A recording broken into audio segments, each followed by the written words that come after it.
Professor Charles Mary Evans Hughes attended San Jose State Teachers College, from whence he matriculated cum laude with a B.A. in physical education. He subsequently received both his M.A. and Ph.D. via the mail, and is currently Dean of the Social Studies Department at Oral Roberts University. He is the author of some 317 books, all published by Vanity Press. In his latest work, titled Inconveniencing the Fortunate, Professor Hughes contends quite convincingly that the Great Society programs of Lyndon Johnson were designed to systematically shame the wealthy into abandoning their historical position of indifference to the plight of others. This is a condition which can only be remedied, Professor Hughes argues, when the rich reacquire the courage to rise above what he calls the appearance of decency and abolish the welfare state. Professor Mary Evans Hughes, your summarization of the intrinsic inadequacies of mandated bureaucratic largesse speaks for itself.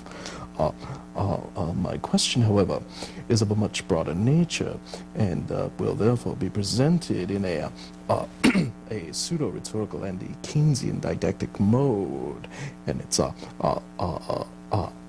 simply this. Will the positions of an energized Republican constituency on the so-called welfare issues, i.e. benefits termination for unwed teenage matriarchs, will the positions synergize or contravene Democratic vicissitudes during the polling happenstance of the 11th month of the year? Well, Bill, that's an excellent question. Q. As I say in the book, all our studies show that this massive influx of government aid, this massive dependence on government by children born in poverty, the only thing these programs do, literally their only accomplishment, is to keep people alive.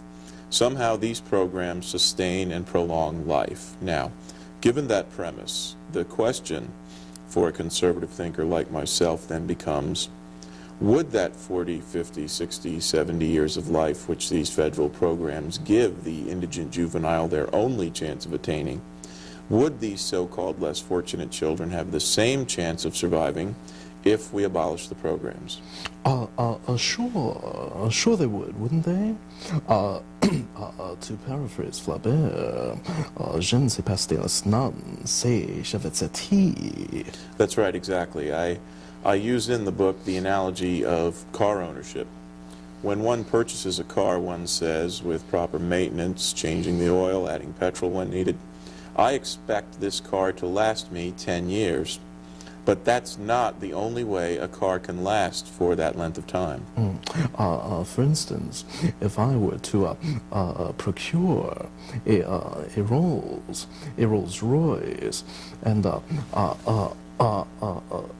assimilating whatever pretext resolved to agglomerate the aforementioned conveyance within a structurally constant sanctum sanctorum.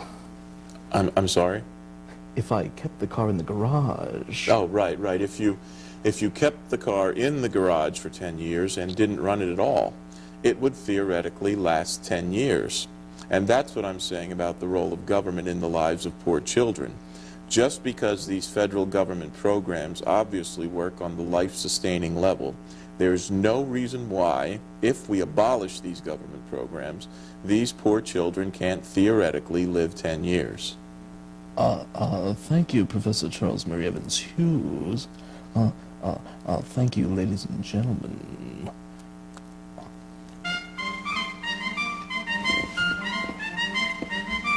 Do you need any help? Perhaps.